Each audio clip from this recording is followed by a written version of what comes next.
All right, I think we can get started now. Thank you everyone for coming today for this collaborative webinar between Students for Sensible Drug Policy and Seven Hope Alliance. We have the privilege of being joined by Seven Hope Alliance's um, scientific advisor, Dr. Michele Ross.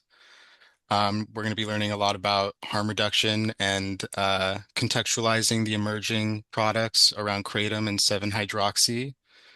Dr. Ross is an addiction scientist, neuropharmacologist, and author of 5 books, including Kratom Is Medicine. She's widely regarded as a leading researcher on kratom and its public health implications, and recently completed a study of 1,500 7-hydroxy consumers.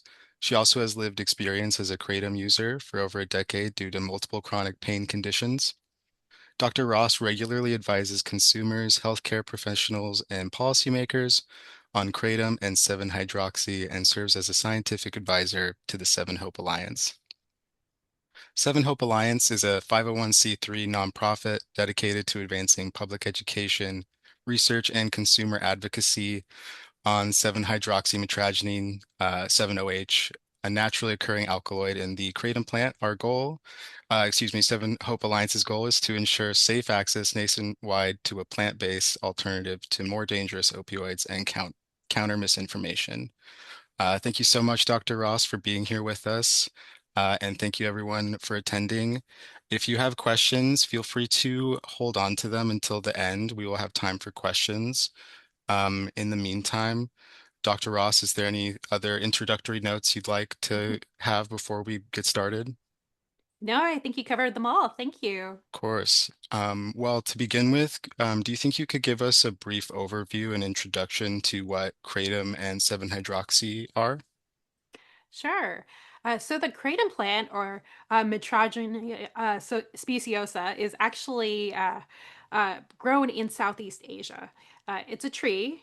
It's actually related to the coffee plant, and it's been used for thousands of years in Southeast Asia, from everything for energy to treat diarrhea, to treat pain. Its leaves are crushed up um, and boiled in a tea, or some people even used to chew them for energy. Um, Now, in the 1970s, Vietnam veterans actually brought back the kratom leaves, and the use in the United States sort of grew, over the years. It was very sort of an underground product, but in the early 2000s, 2010s, it became mainstream. About 3 million people were using it in 2016. And then it grew about to 10 million, 15 million. And the number right now is hovering between 20 million and 24 million Americans. So that's a lot of people. Now, what is this kratom plant? Well, very similar to cannabis, it's got this really cool chemistry about it where it's got a lot of active chemicals, and these active chemicals are called alkaloids. Now, in the cannabis plant, the active chemicals are called cannabinoids, but very similarly, there's 50 different components to this plant, and they activate different receptors in different ways. Some of them even block receptors. So there's a lot of complex botanical interactions going on in this plant. It's not just one compound activating one receptor, sort of very similar, where you have this entourage effect. But there's an entourage effect going on with the kratom plant. So the kratom plant, even though it has all these compounds, the majority of them, or the most abundant one, is called metrogenine. And that one will actually activate serotonin receptors. It'll activate a little bit of mu opioid receptors. It has a whole bunch of different activities on it. But it's much weaker activity at the mu opioid receptor than 7-hydroxymetragenine, or 7-OH. Um, that is another compound that is in the kratom leaf, and it activates mu opioid receptors much more strongly than metrogenine. But there's this very interesting part here where there's these compounds that are in the kratom plant, and metrogenine sounds a lot like 7-hydroxymetrogenine, and that's because your body will actually metabolize the metrogenine into 7-hydroxymetrogenine. So there's like two different ways you can get this 7-OH in your body naturally. One is by eating kratom plants, and it's already in there as an alkaloid, but there's not a lot of it, or by the metrogenine converting to 7-OH in your liver and in your gut through CYP 3A4 enzymes. So it's sort of interesting. So every single kratom user in the United States have 7-OH in their body, and quite a lot of it too, because around 20 to 24% is estimated to metabolize from metrogenine to 7-OH in your body. So that's interesting there. So the one key part that you need to take from this is that kratom products, whether they're kratom powder, whether they're kratom leaf, anything, 7-OH, they all activate your body's opioid system. And that's what makes us different, from a cannabis product, from another botanical. The opioid system, if you don't know, is responsible for pain management, is responsible, for some other things like mood and immune system, but mostly it helps reduce pain. It can make you feel euphoria if you have, an agonist, like a full agonist, like heroin or morphine or something like that, that activates opioid system very strongly. These alkaloids tend to activate your mu opioid receptor very weakly. So, we can go into the science all day, but they don't activate them as strongly as these other opioids. So you are getting some pain relief. You are getting like a little bit of good feeling, but it's not as strong of a hammer to those receptors as a morphine, as a fentanyl, as an oxycodone. They work a little bit differently. And, this webinar, we're not going to go into the science too deeply. We're really going to talk about harm reduction, but please remember that kratom products, no matter what they are, do activate your opioid system. So that's why we're going to talk about harm reduction day, because we want you to be safe with these products. Thank you, Dr. Ross. It's really interesting to note all the parallels between the kratom plant and the cannabis plant, which are numerous. As you alluded to, there are different kinds of kratom products. They come in different forms. How can we distinguish between different kratom products and know which might contain more 7-hydroxy or no 7-hydroxy metragenine? Sure. So let's start off by trying to understand what types of kratom products there are in general. So there are kratom leaf products, which could be that crushed kratom leaf in powder form. So you might be looking at, just a bag of powder. You might be looking at capsules. For example, this is one brand where they just have, the powder and capsules. People like to take that. It's just easier. But that's the first category. No matter whether it's just powder or powder and capsules, that's just natural kratom leaf. And that's full spectrum. And then again, that's a term people might understand from cannabis, right? Full spectrum. It's got all the things in it, right? Nothing is taken out, right? It's a sort of in its natural form. You also have kratom extract products. And so kratom extracts would be that they took out all the other stuff, out of that. So you don't have, chlorophyll, you don't have all these other things. You just have the kratom alkaloids, the metrogenine, the 7-OH, the minor alkaloids that are in there. And what they do is they put that into a gummy, they put that into a drink. There's all sorts of different products that they can put in it. But it's really important to know that it's also full spectrum. So the same ratio of metrogenine to 7-OH to the minor alkaloids, all that is meant to be, basically preserved, but it's, concentrated into a gummy or a drink or something like that. The third category of product would be a kratom alkaloid product. Now, this would be, for example, there's not a lot of these out there, but if you had just a metrogenine only product, sort of like an isolate, right? We see this in cannabis where you just have a THC or just a CBD or a CBN or a ratio of these different products, right?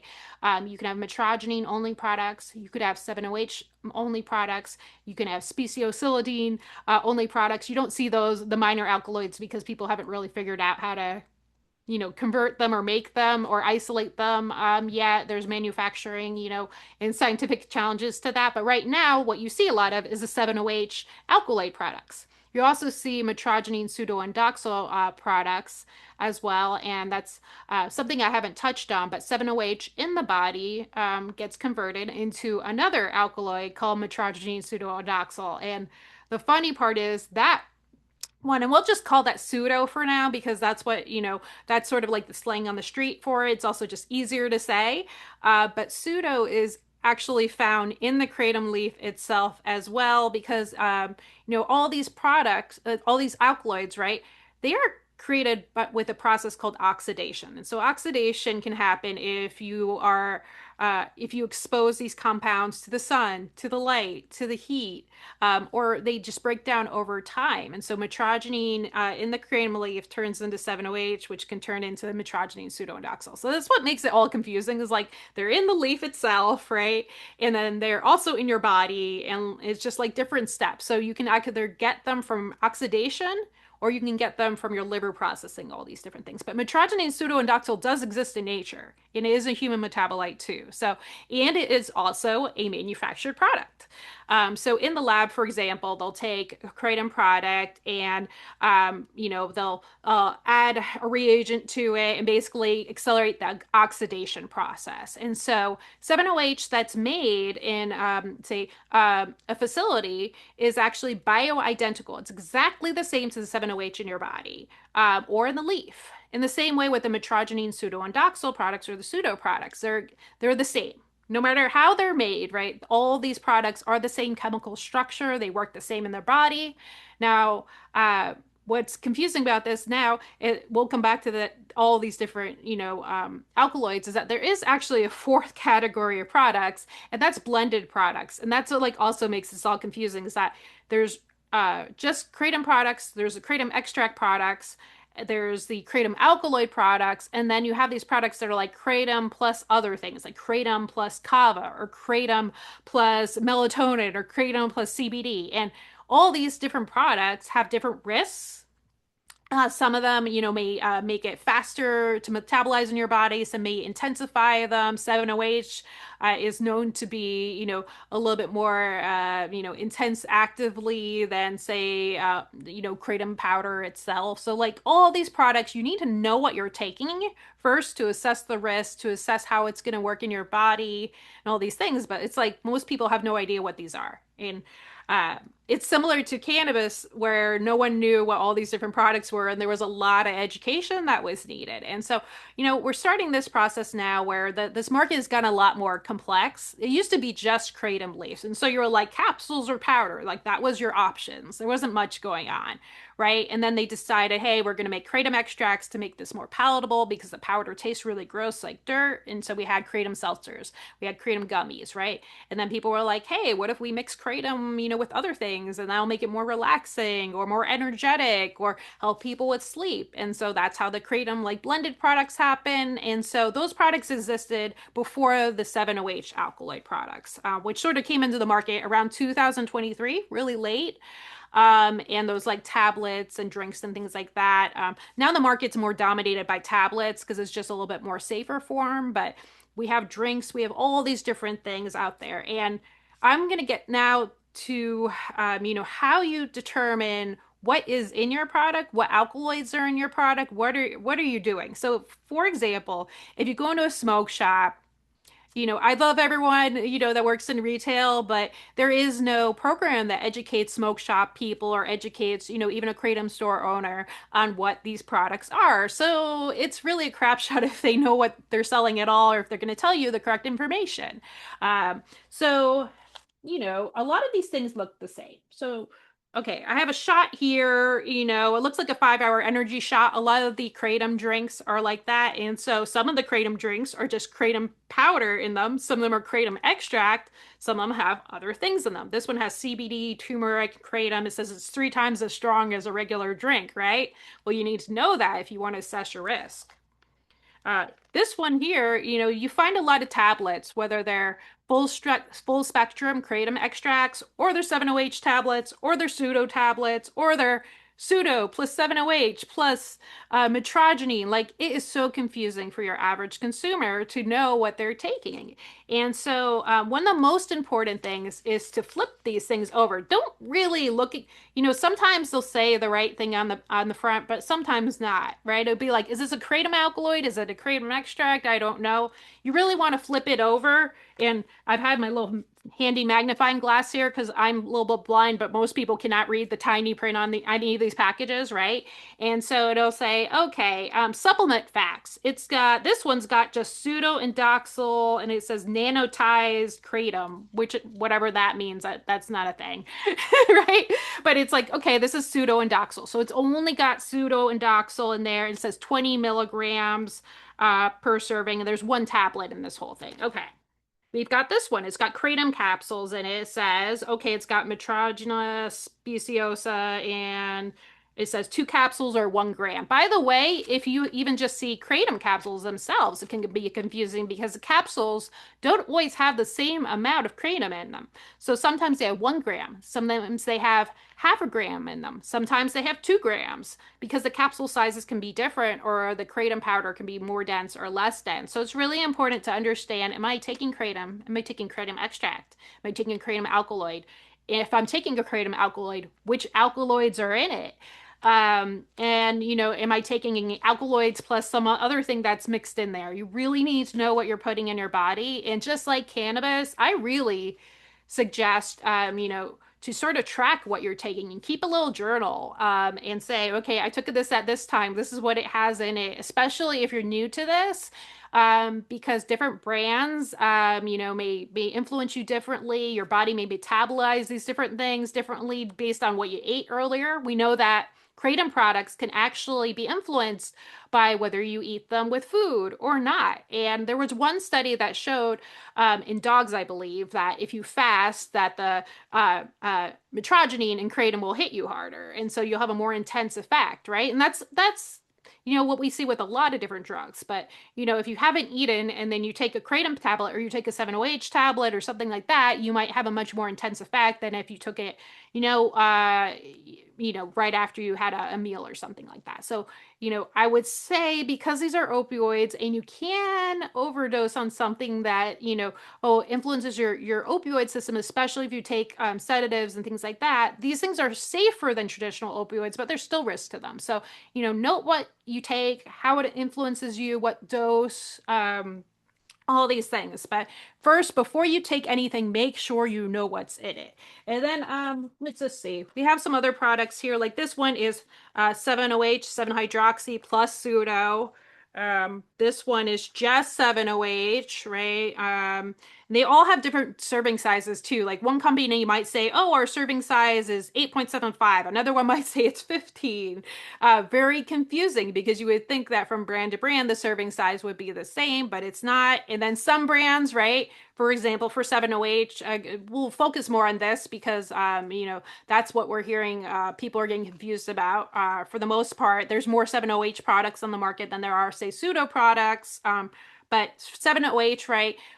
When it first started, there was very low dosages. For example, we had products that were maybe 14 milligrams, 15 milligrams, and now we see things where the tablets themselves are like, oh, 100 milligrams in a tablet. And so really you need to understand what's in there. If you see a scored tablet, for example, that might mean that you have to break the tablet up in like 4 parts in order to get the serving size that they recommend. That the whole thing, you're not supposed to take the whole thing at once, but a lot of people do just because you're used to, oh, this is easy. Just take one tablet. And then you took 4 times what they recommended that you took, and you got a very, very unpleasant or dangerous experience.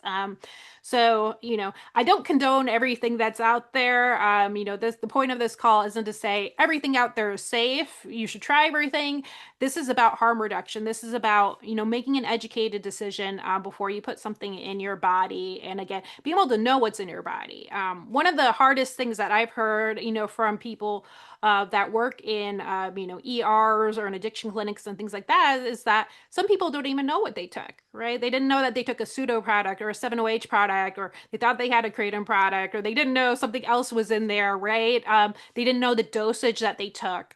So it's really your responsibility responsibility as a consumer to know what you're putting in your body and to make that risk assessment. And then also, we'll talk about a little bit later about, how you keep yourself safe, because there are some oopsies too in this industry where people have manufactured products and then said, okay, recall, there was too much in my product, right? And so, you're hoping that what it says on the label is what's actually in there, but you never know. You could be getting a tablet that's twice as strong. And then part of that is because this is an unregulated market. Unlike, say, cannabis, where they have to be, doing the third-party lab testing, they get penalties at the state level for, being out of a certain range. Right now it's sort of like, um, the honor code, right? It's like, well, please do what you're supposed to be doing, right? There's actual websites out there. I believe it's like testmykratom.org, where they actually will go and do third-party lab testing to check the third-party lab testing of these companies and say, okay, if you said there was supposed to be 10 milligrams, in this tablet, is there more or less? Is there other stuff that's not supposed to be in there? And unfortunately, it's going to be a little bit of a wild, wild west market until we get regulations. And what unfortunately we're seeing is more of a policy environment where we're seeing bans instead of regulations. And that doesn't make it any better either, because then it allows bad actors to flourish. And so if it's just illegal, then you have like cartels making this or something, right? So let's see. I want to just mention too what's important about the back of these labels, besides just knowing exactly what's in it. Um, the milligrams, right? The serving size, whether or not you should break it down the tablet. Um, the other thing too is lab testing. It's really important to use brands that have tested their products. And guess what? Not everyone does. You would think that they do, especially because this is something, where a little bit more could potentially really harm you. We want to make sure that these products are tested for bacteria, for mold, for yeast. Salmonella was like a big problem with kratom leaf. Actually, believe it or not, if you store it improperly, you'll get all salmonella poisoning. That was a big thing a couple years ago. But for these tablets, because they're manufactured in a different way than kratom leaf, you want to make sure that there's like no residual solvents in them. Yeah, and also, we don't want adulterants in them. We don't want things like, for example, like Viagra in a pill or something like that. Now that sounds silly, but kratom used to be, people used to put all sorts of things in them. They used to put actually like illegal opioids in the kratom to make them stronger. And so you really need to make sure that you're buying from a reputable company that has regular lab testing. And of course, I support regulations that make this very similar to traditional kratom and kratom extract products, where there's regular third-party testing and labeling required. And it's not just optional. It's not just like, hey, I'm going to put whatever I want on the back of the package. Like, it should be standardized. So. Thank you. That was fascinating and really helpful information right now. If I could ask a clarifying question, uh, among these different alkaloids, there are no uh, legal alkaloids per se, but sometimes are marketed as such. Could you maybe talk a little bit about those alkaloids and the context around them? Yeah, so far I've touched on the three like big ones that you'll see in products, right? Metrogenine, 7-hydroxymetrogenine, and the metrogenine pseudoindoxyl, because they're the ones that you see on the labels of these products. And now kratom itself and all of these kratom alkaloids exist in what we call the gray market. So technically the FDA says it's illegal to market any type of kratom product because it hasn't been approved as a dietary supplement. It hasn't been approved as a drug. Technically, it sits in sort of the same region that CBD did for years, where the federal government said, well, CBD in a pharmaceutical form as Epidiolex is approved. It's legal, right? Your doctor can prescribe it. But the CBD oil that's sitting on the shelf, that's no good. That's, it could cause liver damage if you take too much. It'll never be a dietary supplement. And so The Farm Bill was passed by Congress to allow for legalization of some of these CBD products. But right now, Kratom is like, it sort of needs Congress to give its blessing and say, okay, it's okay for these products to exist. So they're not quite illegal, they're not legal, and states can are sort of making interpretations of these different things, whether they say like, oh, this is all, illegal and shouldn't be sold, or it's not. Again, it's it's the gray market. There's lots of gray market things out there. For example, like kava even exists in the gray market, where it's technically not a dietary supplement or approved as that, but people, buy kava drinks all the time. I think there's only one state in the United States, I think it's like Hawaii, that says it's an approved dietary supplement. Everyone else is like, nope. But we have this gray market. It's not scheduled per se.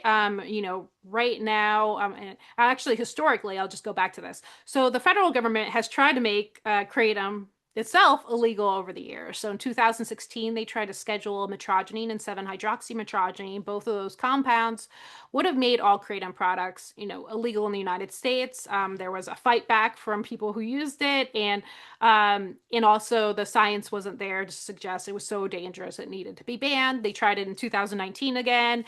They've tried to influence world leaders in like 2021 to do something about it. Basically, it came down to it would cause more public harm than good to make kratom products illegal. And so now here we are in 2025. Our federal government tried to say, hey, 7-OH is maybe it's dangerous. They're trying to sell candies to kids and things like that. There was a lot of fear mongering. It's actually, they cherry picked science. They haven't shown, all the different pieces about how 7-OH can be used, to reduce alcohol drinking. And there's actually a study and a patent on it, or the fact that there's clinical trials right now for mitragynine for opioid use disorder, right? It's just this plant is terrible. We got to get rid of the 7-OH. And so in end of July 2025, they said that they were recommending to the DEA to schedule it. But right now, there's no federal law that's making any of this illegal or scheduled. So to be clear on that. Now, different states have made their own, rules about either making it criminalized, like Schedule 1, which is terrible. That puts you in jail if you use it or if you make it or you sell it, right? But most places have tried to like ban it through different ways, like, oh, if it's more than 2% of the product is 7-OH, like that's no good and that's banned or illegal, but the regular kratom leaf is okay. So if you are in a shop and you are looking for products, you can actually find products that have been banned in your state, usually in some of these places, because some of them don't have enforcement around them, right? So if it's not Schedule 1, if it's just banned, but there's like no penalty for selling a banned thing, you might see these products there, you might see them online, etc. So just because you see a product in your state doesn't mean it's 100% legal.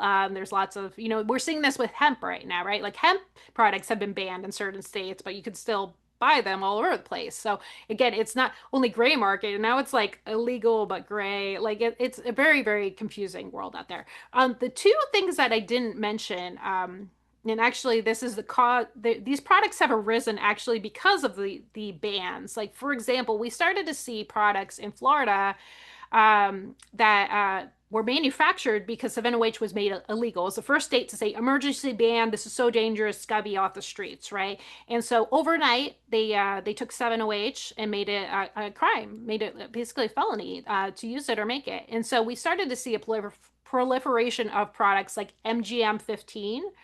MGM 15 is actually, a small chemical change to 7-OH. And what happens is that is, it's not as studied as 7-OH or as kratom. It's not a natural thing. It's not found in the plant. It's not a human metabolite. It's completely man-made. So it's like a Franken chemical, right? And we don't know what it's doing to people. We think it's, it binds to the mu-opioid receptor more strongly. It could be more addictive. We don't really know anything about it. And we also, are worried that people that are making it, are they, making it cleanly? Are there adulterants and other things in it? Like what's going on here? But people are, moving to these products because they go, okay, well, I need either pain relief or I'm using this for opioid abuse recovery, or, even if they're using it recreationally, which is a small number of people, they go, okay, you just made the thing I use and take every day illegal, and I'm going to go into withdrawal. So I'm going to go on the internet or go, go to the smoke shop and get whatever is the next best thing to help me. And so MGM 15 sort of popped up in that space. And now we're also seeing policymakers go, well, we have to ban these evil synthetic alkaloids like MGM 15, and go, the reason why people are taking MGM 15 is because you made the other ones illegal, not because it was like evil chemists were like coming up and cooking like bad drugs for people to get addicted to. So they caused the problem, and then they're trying to make the solution to be like ban more things. We have to ban kratom now because you can make the MGM 15 from the 7-OH, which comes from the kratom. So just to put that out there, there are products out there, and you can even see like weird names for them too. Like for example, MGM 15, there's one company that calls it Oxynol. Like it's MGM 15. If you look on the back of the label, it literally even says that, right? And it's just like, what is an Oxynol? Like they're calling things different things. For example, like pseudo and doxil in places where it's been banned. I've seen red OH and things like that. This is so confusing for a consumer because, you can go into a smoke shop, you pick up something, and it's like called a different name than it actually is. And it's just so that they don't go, get hit with felonies. But that's not helpful for you because you need to know what you're taking. So very sketchy out there. I've even seen, and this is crazy, psychedelics that are labeled in a certain way to say like it's like, oh, this is a 7-OH alternative. I've seen 4-OH. 4-OH is not something that works in your opioid system. It is not pain relief.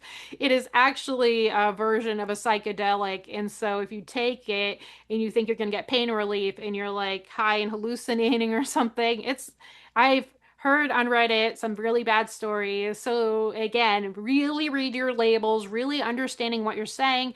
When you go online, like don't be fooled by people or companies that are like trying to sell you something as like a 7-OH alternative or kratom alternative and something completely different.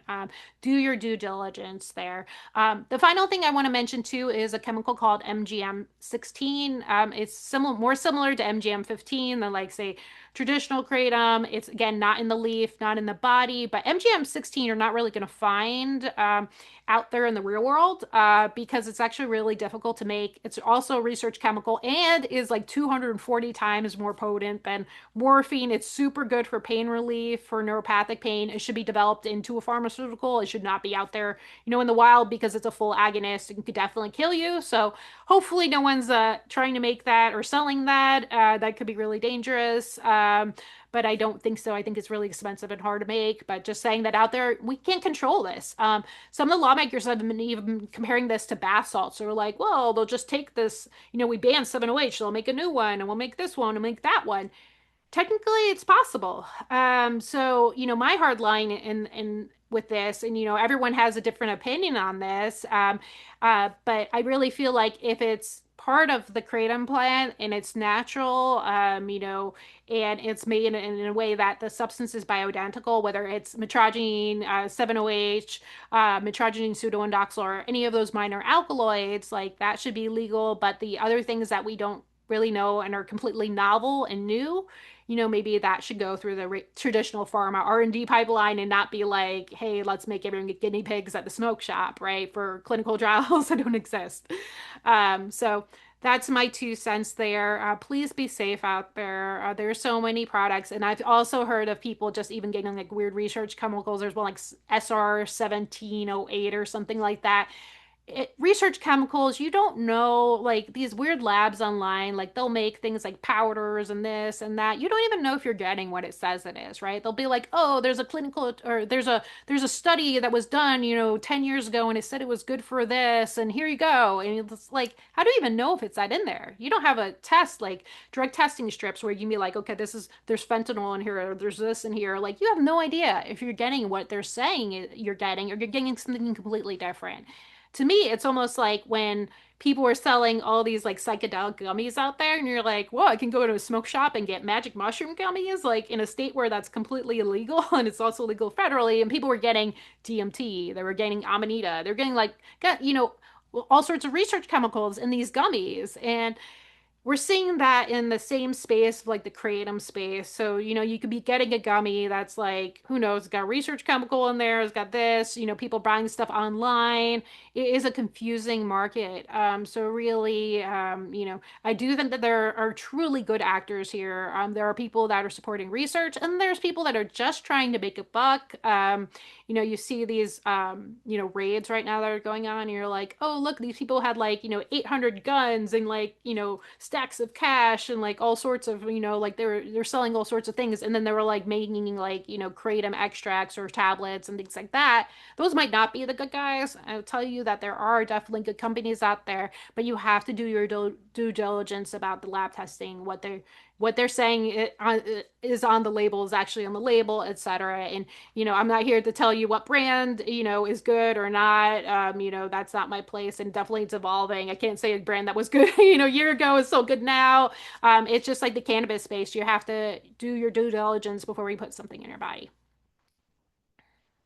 Thank you, Dr. Ross. Yeah, again, it's really interesting to see all the parallels between the cannabis space and what's happening right now with Kratom and 7-OH, and also the connection between obviously the opioid crisis, specifically within the proliferation of more potent, more intense problems around these kinds of substances when we deprive people of their go-to therapeutic products, which might be safer alternatives to others.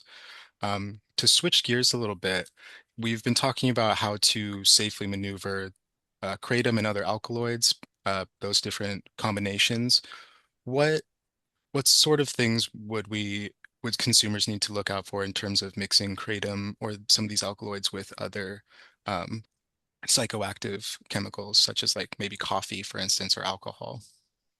Yeah, so with kratom itself, because it activates so many receptors, it's a little bit different than these other products. So to just start off with, kratom leaf products, kratom extracts, or blended kratom products as kratom with something else. It's going to be hitting, opioid receptors, whether indirectly through, metrogene or through its metabolite, 7-OH. You have the opioid receptor being hit. You also have the serotonin receptor being hit. That's a big one, actually. And so, psychedelics and kratom don't mix. So anyone that's ever taken it and tried to go to a festival is going to have a very, very bad experience. Let's just say. Magic mushrooms, LSD, all those things do not mix. It tends to be a very dysphoric experience, and also if you take a lot of serotonin products, like for example, if you took 5-HTP with kratom, you could actually get serotonin syndrome. So beware of that. I know a lot of people listening, maybe psychedelic, connoisseurs out here, don't mix kratom or any of these products with psychedelics. Now, in terms of, more commonplace things, alcohol and anything that activates your opioid system is a no-go. That's actually one of the most dangerous things we see. So something that's new to this, right? You could be out drinking or something, and somebody hands you a tablet. Now, if you just got handed a tablet and you didn't see what the packaging was, for example, like if you go to a smoke shop, you order something, you know what you're putting in your body, but somebody's like, "Here, take this," and you don't, maybe you thought you were getting an MDMA tablet or something like that, and it's an opioid, for example. Never take tablets you don't know what they are. But if you have taken a kratom product, right, don't drink. That is number one, never drink because it's a sedative. And so these products by themselves, people don't really die from kratom by themselves unless they're consuming ridiculous amounts. People don't really die from 7-OH tablets. It's the combination of a sedative plus any of these products that is the most dangerous thing. So that is also why I recommend everyone that uses kratom or 7-OH or any of these alkaloid products also carry naloxone on them, because you never know, right? So, for example, you forgot you took your 7-OH tablet. Then your friend asks you to go, to the bar, to a party, you drink one drink, and you're like, oh, I feel great. And then, two drinks feels great, three drinks, you might be dead, right? And that's because there's a synergistic thing between the alcohol as a sedative, activating, GABA receptors and, the opioids. Similarly, you don't want to take this with any type of opioid. So, whether that's pill, whether that's illicit opioids, that's a no-no because you are going to have a synergistic effect. And there is actually a clinical trial right now for kratom itself and oxycodone. And so that specifically, there seems to be an interaction there. There's also an interaction between some of the SSRIs and things like that. Basically, mitragynine can change the way that your body metabolizes some drugs. And so there are some kratom interactions. But mostly, again, benzos is a sedative thing. So people will forget, they'll take kratom or they'll take a 7-OH tablet and then be like, oh, I need to go to sleep or something, take a benzo, and, you might not wake up depending on how much of these products you took, and especially if you mix that with alcohol too. So I've seen a lot of the autopsy reports and the toxicology reports and trying to figure out why some people die. And it's either because they took way more than the lethal amount of mitragynine, and that could be because you took 12 of these kratom shots thinking that you'll get more energy, or you're partying or something. As an alcohol alternative, you took 12 shots and that was like too much, and your body actually just had a heart attack from too much mitragynine. But in most cases, it's because people did polysubstance use. It's the alcohol plus the benzo plus, oh, I took a sleeping pill, at the same time. A lot of the kratom deaths in particular have a compound called diphenhydramine. And that's actually code for Benadryl. Now, are lots of people taking kratom, taking an antihistamine because they got like an allergic reaction? No, Benadryl is actually a main component of sleeping pills. In fact, it's like for many sleeping pills, it's the only ingredient, but they don't say it's Benadryl. They say it's like ZQL or this or that. And so, unfortunately, antihistamines and kratom, not only interact, but really can kill you. So be careful out there with that. Do not take any type of sleep aid with these substances whatsoever. Now, in terms of 7-OH, because it can be a little bit more active, a little bit more stronger, or these kratom extracts as well, just really be careful. Know how much you're taking, right? A 100 milligram tablet plus alcohol is going to be different than taking, say, 10 milligrams in alcohol. Now, again, I would prefer that people do no alcohol in any of these substances, but the risk is taking more of these products, whether it's the kratom, whether it's the 7-OH, whether it's kratom drinks, etc., with any of these substances. So the more opioid like things that you take with these other sedatives, the more that there's danger. Then also the route of administration does matter, right? There are products like sublingual films out there. Now that's a very small part of the market, and hopefully most of these products are gone. But they were selling 7-OH sublingual films for a while, and so it's like that went like directly in your bloodstream. And then if you drank, like that's why people were ending up in the ERs and things like that. Those are not safe products. We don't want them to be out there. Those like need to go. But there are different forms of these products. You even see like things like kratom vapes out there. And so, some of these products will get into your system, faster.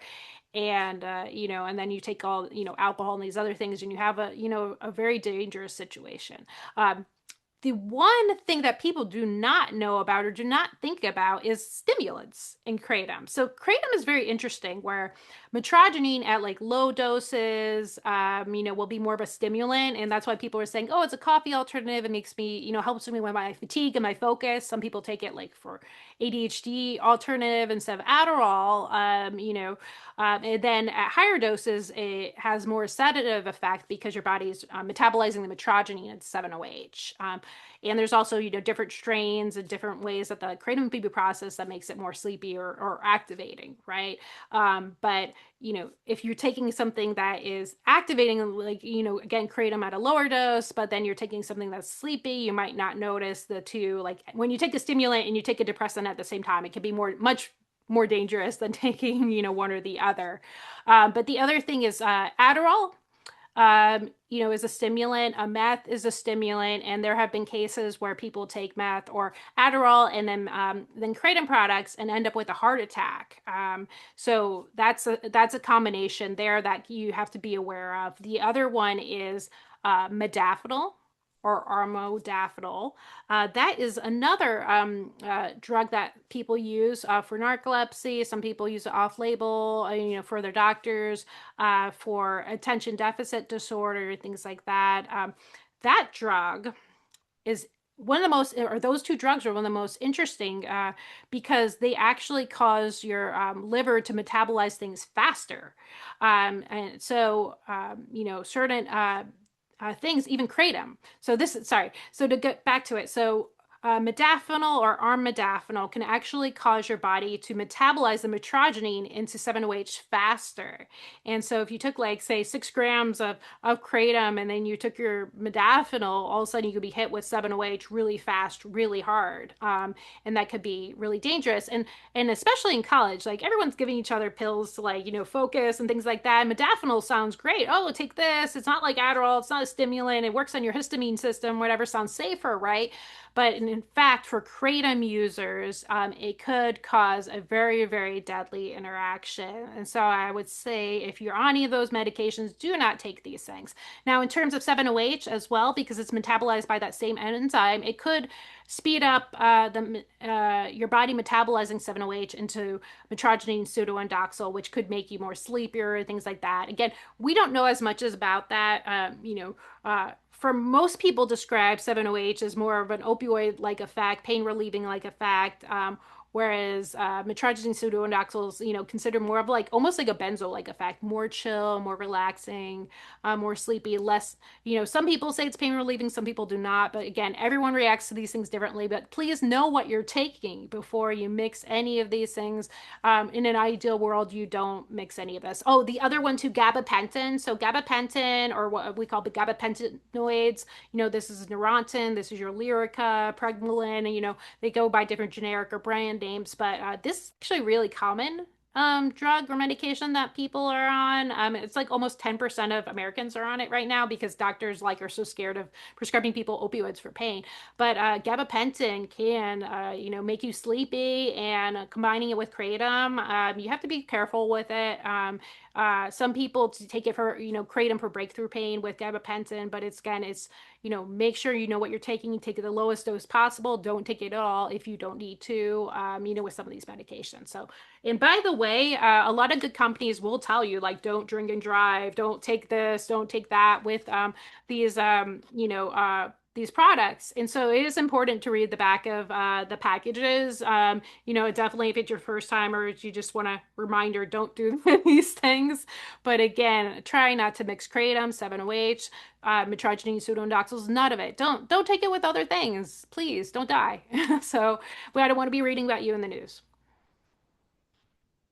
Thank you, Dr. Ross. On that note, could you tell us a little bit about identifying overdoses around kratom or kratom products like 7-hydroxy? Sure.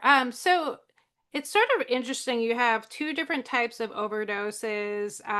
So if you have somebody who has used a lot of kratom, or has mixed it with a stimulant, you're going to see more of heart attack type or seizures in somebody that has overdosed. You're not necessarily going to see like opioid like overdoses like you might with somebody who is taking kratom plus alcohol or kratom plus another opioid, or for example 7-OH products with alcohol or benzos or things like that. So you have two types of overdoses. One is the more stimulant driven one, and you have one that's more opioid like. And both of these overdoses have different symptoms and have sort of different approaches. Unfortunately, I mean, the best approach is to get call 911 and get somebody there as soon as possible.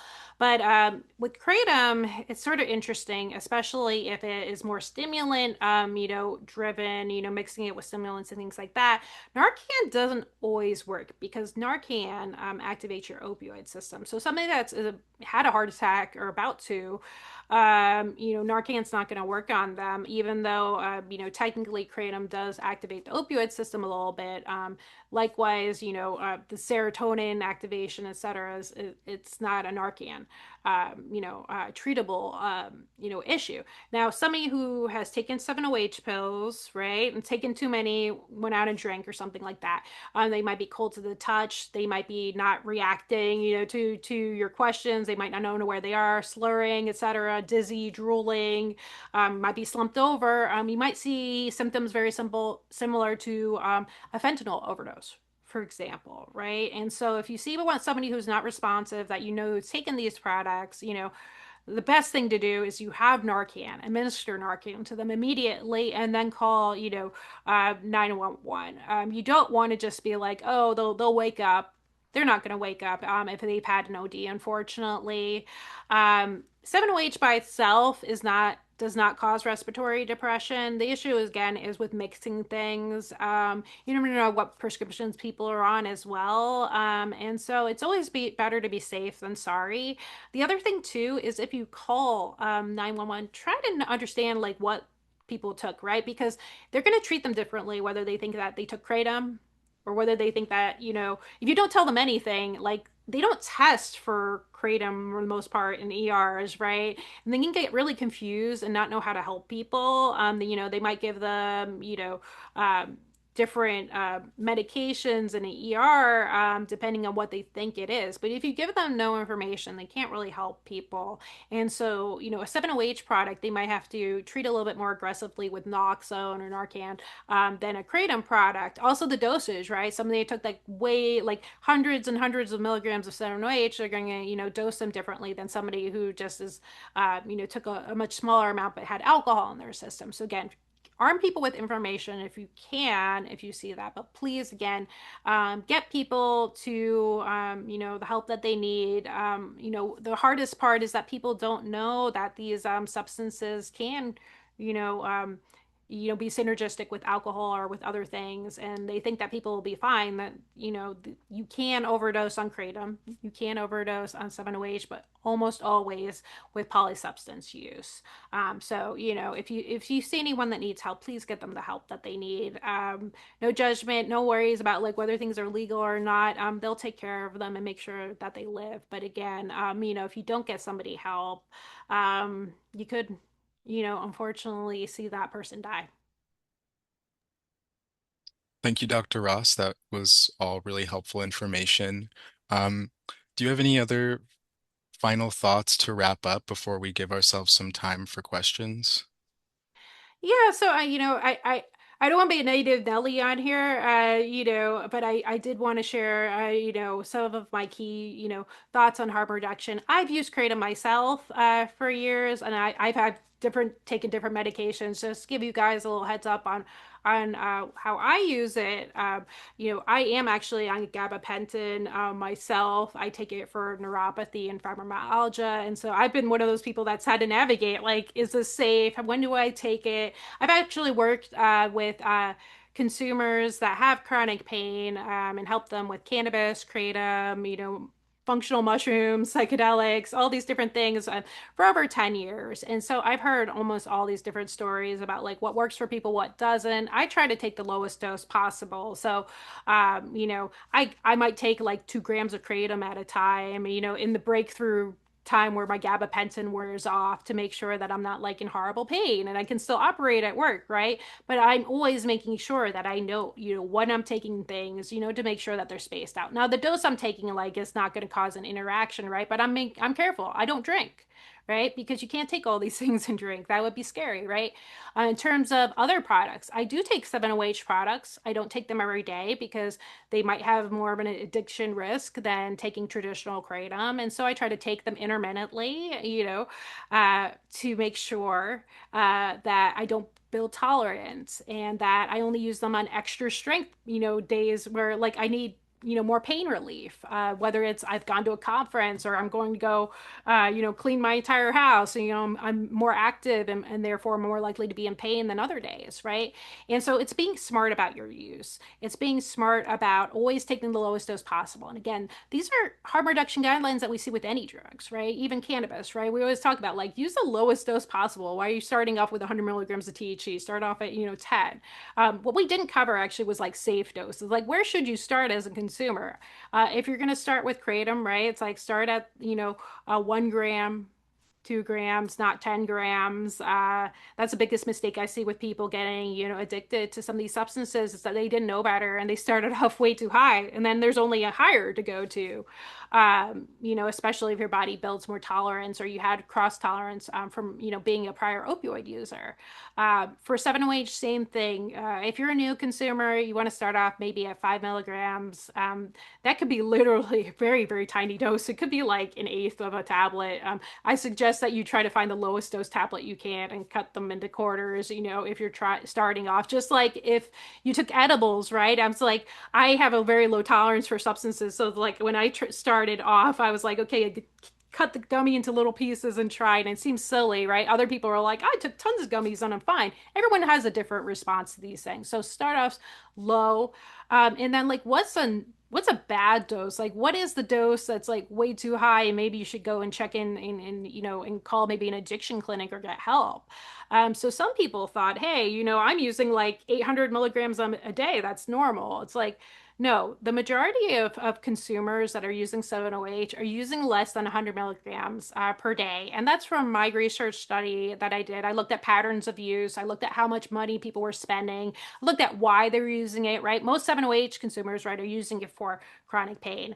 They're using it for back pain, or they're using it for opioid abuse recovery. That's about 23% of people, or alcohol abuse recovery.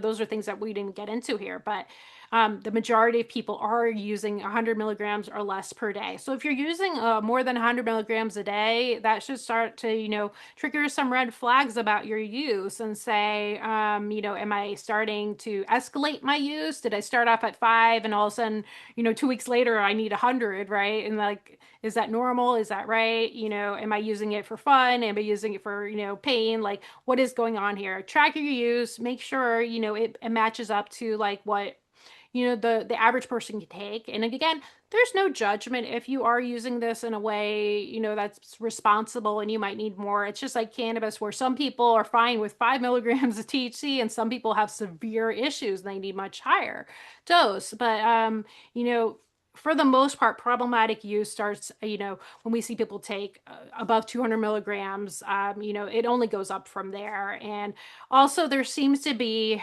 sort of a ladder where some people will start at really high doses of kratom powder, then go to kratom extracts, start drinking a lot of those.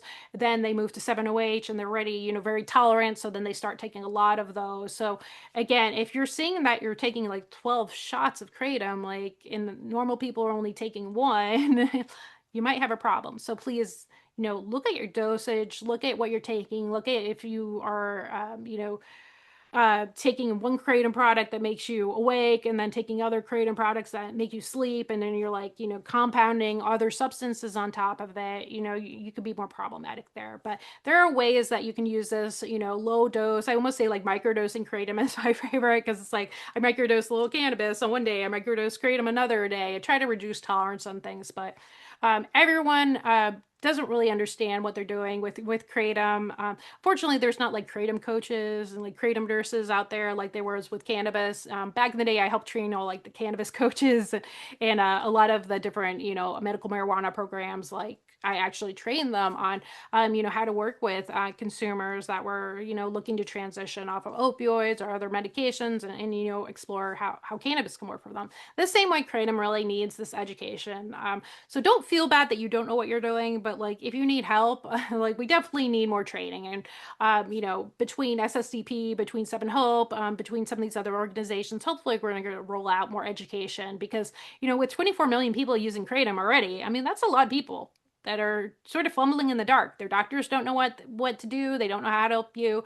The addiction clinics don't know how to help people that are using too much. And to be honest, even though I put out that book, Kratom Is Medicine, 5 years ago, so many things have changed, and there's so many more new products. 7-OH products didn't even exist back then. So we're really hoping to provide education. And so, you know, hopefully there'll be more than one of me out there. I need to make an army of me so that anyone can say, hey, I don't know what I'm doing. But there are forums out there as well. So just to put it out there, there are Reddit forums where people are, sort of providing peer education. I mean, you have to give it with a grain of salt because people will tell you to take all sorts of things that maybe are not the safest way. They're like, oh, how do I taper off of kratom? And then tell you, to take other illegal drugs and things like that. So be careful out there. But there are groups where I pop in them sometimes, other people that are experienced, but it's really sort of even a wild, wild west with the self-help that's out there. But for example, Reddit, you can go on 7-hydroxymetrogenine is actually a Reddit that is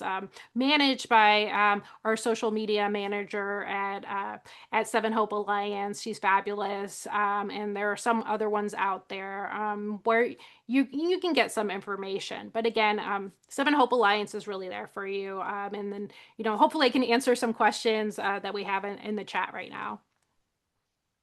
Yes, that'd be great. Thank you so much again, Dr. Ross. That was amazing. Gina, you've been looking at the chat. Do you have anywhere that we should start, or should I just pick some at random?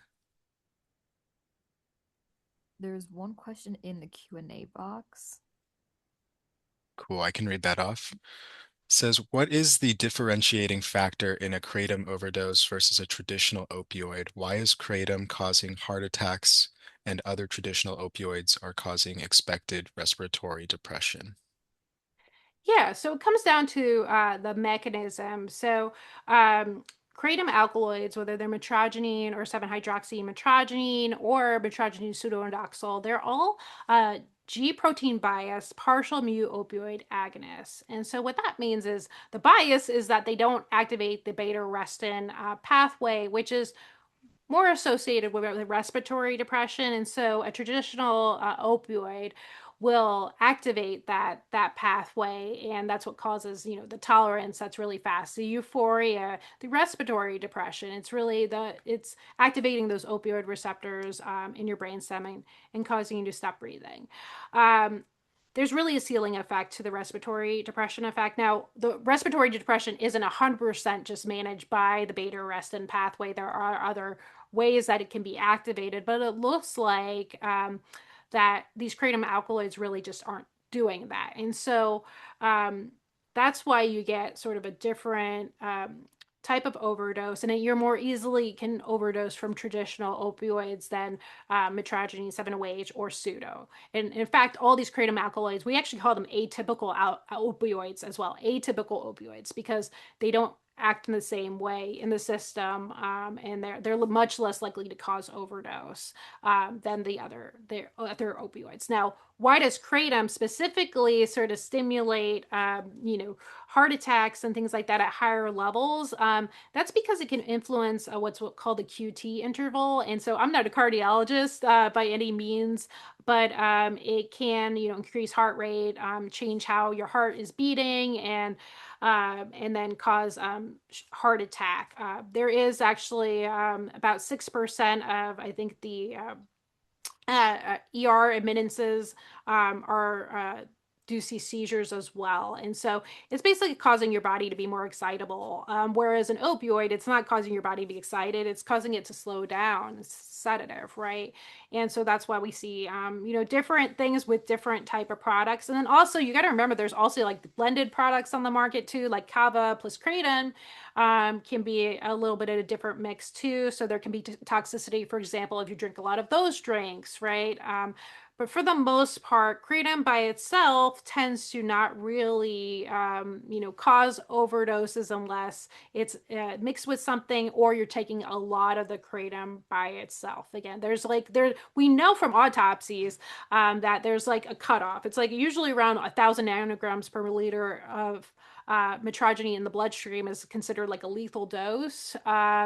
And then, we don't know what a lethal dose of 7-OH is. Right now, we haven't seen any cases where it's just been 7-OH. It's always been other things, whether they're antidepressants, antipsychotics, alcohol, cocaine, nitrous oxide, any type of those things have been in the mix. And then also kratom. It's interesting because kratom itself, metrogene can stay in your system for quite a long time, especially if you are a daily user. It can stay in your system for about 3 weeks. So it's similar to cannabis, where it's like the THC is in your system, and so having a metrogene positive overdose doesn't mean necessarily that metrogene caused it or it was influenced. It could be like somebody took kratom, 3 weeks ago, but they took a 7-O product and then they took all these other things. It's like it's hard for people to understand what's causing these overdoses, but in any case, there is a lethal amount of metrogene.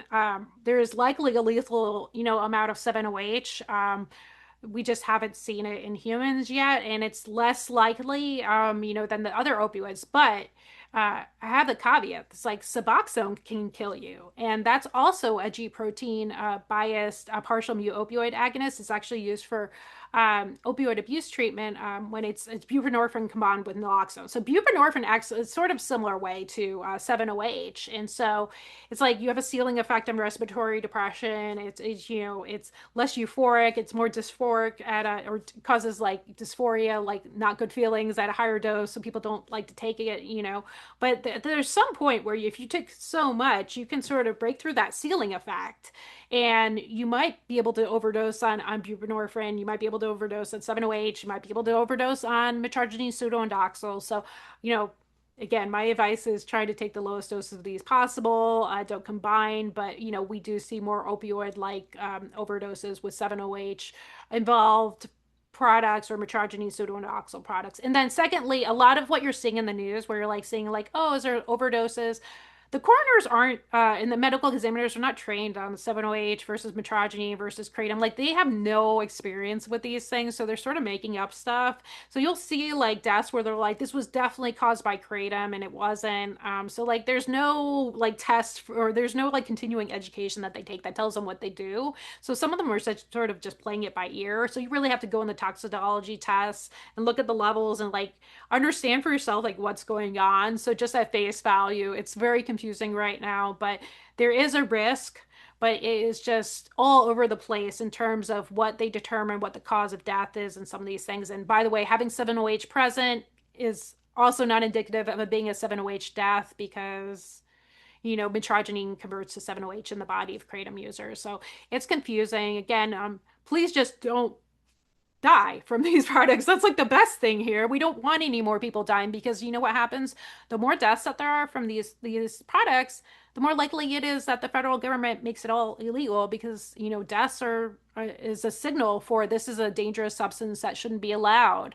And just be safe out there. Don't end up in the ER. Carrying naloxone, that is my biggest thing. If you are going to be a high risk patient, most people that are using this, to be honest, are chronic pain patients. We're on all sorts of different things, right?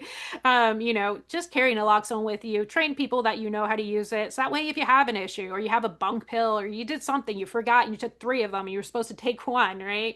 You are prepared for that scenario because you don't want to wait for the ambulance to come and get you, especially if you're by yourself, because there is no one coming to get you. So be safe out there, guys. Thank you. We've got about 5 minutes left, so probably have time for one more question. This will be recorded, is recorded, so will be made available to whoever wants it after the fact. Um, can you comment on food products, some of which are found in kratom extract products, such as turmeric and black pepper extract, or grapefruit as well, which inhibit the metabolism of metragine and subsequent metabolites? The CYP3A4 inhibitors. You also mentioned the modafinil accelerates metabolism. Does it specifically induce the same enzyme? Yes. You can either slow down an enzyme that metabolizes something, or you can speed it up. So the modafinil and the armodafinil speed up that CYP3A4 enzyme that's found in the gut and in the liver that breaks down metrogene to 7-OH and 7-OH into metrogene pseudoindoxil. And so what happens is you end up with less mitragynine and more 7-OH exposure faster if you take that type of drug. Now, in terms of grapefruit or turmeric, black pepper, there are things that you know. Are considered boosters in the kratom world. They're even found in some products, and part of it helps slow down the metabolism of mitragynine into 7-OH. And for people that really like the effects of mitragynine, right, they want the serotonin effects, right? They want the mood lift, they want, anti-fatigue, types of effects and less of the sedative effects, less of the 7-OH driven effects. That's some people are really like those products. So what it does is it slows down that metabolism, and so you're actually your total exposure to the mitragynine or the kratom products, right, is increased. But it tends to be more of, again, your total exposure is increased, but it's much more of like a mellow type of effect. It's not like you're getting more exposure and a longer exposure and more of the product. You're just getting longer exposure. So you just, again, you need to look at this. Some people it doesn't matter, right? And so some people will take these products that says it's like supposed to slow it down, but then you have other genetic mechanisms that are speeding it up anyways. So if you're getting something that has these boosters in it, just be aware grapefruit juice could change how these substances work. I always recommend don't take grapefruit juice if you use alternative medicines. It impacts cannabis. It impacts, like, honestly, grapefruit juice is like, they even say on like a lot of medications, don't take grapefruit juice with this medication. It basically interferes with like almost half of all drugs known to man, including kratom, including 7-OH, including cannabis, etc. So but then again, there are some products that are using what they do is they put those boosters in there, but like less of the mitragynine product usually.